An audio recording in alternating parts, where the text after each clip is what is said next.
अस्सलाम वालेकुम नाज़रीन, मां आहियां रिज़वान जुमानी। अवां ॾिसी रहिया आहियो सिंधी इशूज़ टीवी। ख़बर शामिल कंदा हलूं त 3 ॾींहं अॻु मोरो क़ौमी शाइरा दादू बाईपास ते शाहनवाज़ सोलंकी जे इज़ी कैश वारे दुकान ते लॻल 13 लखनि वारे धाड़े जा जवाबदार गिरफ़्तार न थी सघिया।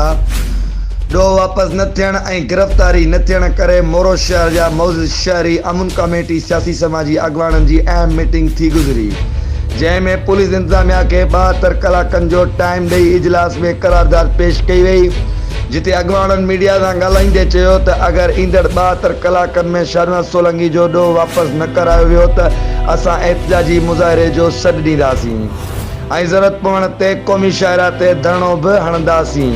वधीक मीडिया सां ॻाल्हाईंदे अॻवाननि ऐं शहरनि चयो त असां सभु शाहनवाज़ सोलंकी सां गॾु आहियूं ऐं उन खे कंहिं बि मरहले में अकेलो न छॾींदासीं।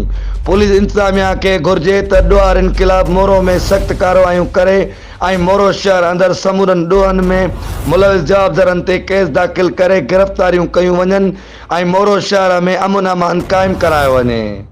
जी।